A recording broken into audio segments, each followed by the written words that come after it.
France और भारत का क्या है प्रोजेक्ट तृष्णा, जो कि बहुत ही ज्यादा चर्चा में आ रहा है। जानेंगे भारत और फ्रांस आखिरकार ऐसा क्या कर रहे हैं। तो वहीं दूसरी तरफ आखिरकार नीदरलैंड ने टाटा स्टील की बात मानी, लेकिन यूके में झटके सहने पड़ रहे हैं। जियोपॉलिटिक्स में बहुत कुछ चल रहा है, हमेशा की तरह देखने को मिलेगा बहुत कुछ। आइए जानते हैं इन खबरों को विस्तार से। टाटा स्टील जो कि एक काफी नामी और बड़ी कंपनी है, इस कंपनी ने एक समय दुनिया भर में अपने कई सारे छाप छोड़े हैं और दुनिया के कई देशों में इन्होंने अपना ब्रांच भी खोला हुआ है। जैसे कि यूके की बात करें, यूके में ये काफी लंबे समय से थे, तो वहीं नीदरलैंड में भी ये एक बड़ी कंपनी को 2007 से ही एक्वायर करके रखे हुए थे, जिनका नाम इन्होंने टाटा स्टील यूरोप दिया था 2010 में। पर बाद में चीजें थोड़ी सी खराब होने लगी और चीजें इस तरीके से खराब होने लगी कि यूके में भी टाटा स्टील को लेकर विवाद खड़ा होने लगा और यहाँ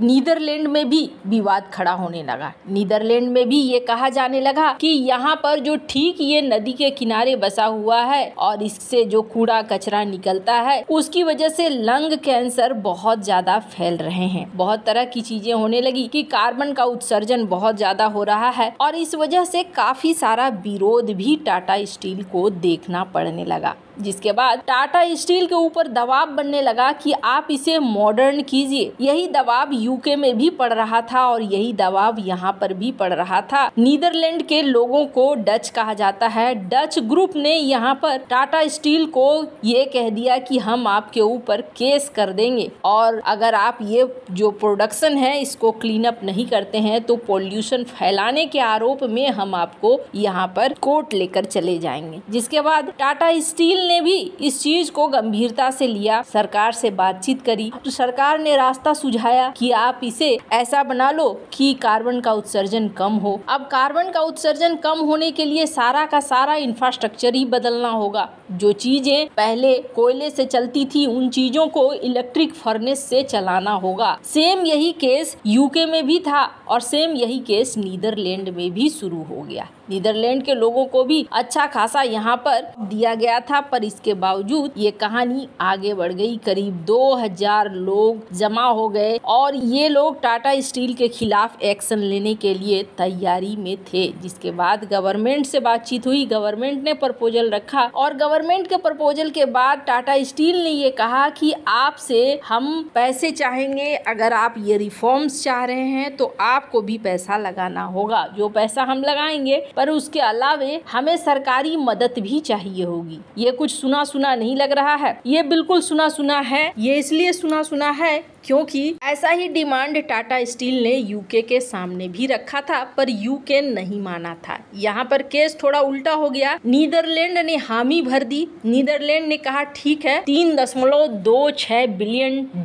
हम आपको देने वाले हैं, ये हम मदद देंगे, आप अपने आप को रिफॉर्म करो। हमारे यहाँ नौकरियां भी बनी रहनी चाहिए, आपकी फैक्ट्री भी चलती रहनी चाहिए और वातावरण को भी नुकसान नहीं होना चाहिए। अब जहाँ एक तरफ ये चीजें हो रही हैं, ऐसा ही यूके स्टील को भी टाटा ने ऑफर दिया था, पर यूके ने कहा था कि हम आपके लिए कोई भी पैसा खर्च नहीं करने जा रहे हैं। जिसके बाद टाटा स्टील ने ये तय कर लिया कि हम यूके के ब्लास्ट फर्नेस को बंद करने जा रहे हैं 2024 के एंड तक और करीब 2800 नौकरियां खतरे में पड़ जाएंगी। हालांकि यूके अभी भी इस मामले में चुपचाप बैठा हुआ है, पर दुनिया भर में इस तरीके के स्टील प्लांट को लेकर एक्शन शुरू हो गया है। हमने आपको ये भी बताया था कि मित्तल ग्रुप का भी एक स्टील प्लांट है जिसको लेकर इटली सरकार इसे सरकारी बनाना चाहती है, इसे खरीदना चाहती है। खैर, अब एक जगह टाटा स्टील को विजय मिली है, अब देखने वाली बात होगी कि क्या यूके में भी ये विजय मिल पाती है या फिर चीजें अधूरी रह जाती है। जहाँ एक तरफ ये सब कुछ चल रहा है तो वहीं दूसरी तरफ भारत और फ्रांस के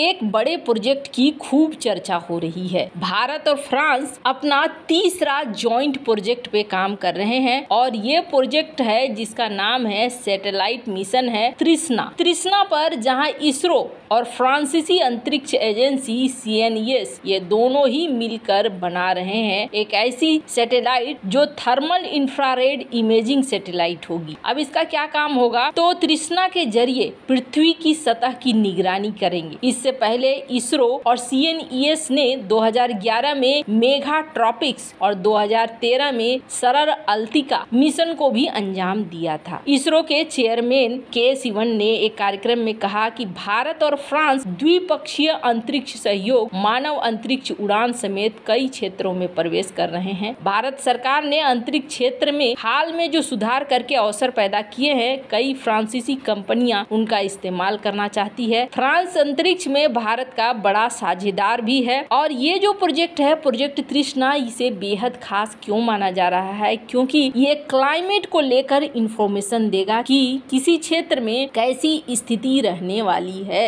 इसरो आज की डेट में हर तरह के प्रोजेक्ट पर काम कर रहा है। इसरो ने काफी लंबे समय से फ्रांस के साथ भी सहयोग को बनाकर रखा हुआ है। सिर्फ यही एक प्रोजेक्ट नहीं है, बल्कि और भी कई सारे ऐसे प्रोजेक्ट हैं जो इसरो और फ्रांस के बीच में चल रहे हैं। स्पेस के क्षेत्र से लेकर डिफेंस के क्षेत्र में, हर क्षेत्र में इस वक्त फ्रांस और भारत साथ आते हुए दिख रहे हैं। पिछले साल 2023 में टॉप इसरो की साइंटिस्ट VR ललित अंबिका को फ्रांस का सबसे बड़ा पुरस्कार भी दिया गया था स्पेस कोऑपरेशन इनिशिएटिव में। इसके अलावा इसी साल अगर आप देखेंगे तो फ्रांस और भारत के बीच में कुछ ऐसे समझौते भी हुए हैं। NSIL जिसने MOU साइन किया है फ्रेंच कंपनी के साथ एक लॉन्ग टर्म पार्टनरशिप करने के लिए, ताकि सैटेलाइट लॉन्च मिशन को अंजाम दिया जा सके, यानी दुनिया भर की सैटेलाइट्स को भी यहाँ पर छोड़ने का काम किया जा सके। दोनों ही देश बहुत ही साथ मिलकर देखने को मिल रहा है कि ये यहाँ पर काम कर रहे हैं। स्पेस का क्षेत्र हो या फिर डिफेंस का क्षेत्र हो, दोनों की एकजुटता यहाँ पर देखने को मिल रही है। 21 सितंबर 2023 की इस रिपोर्ट को देख सकते हैं, जिसमें भारत ने अपना सबसे बड़ा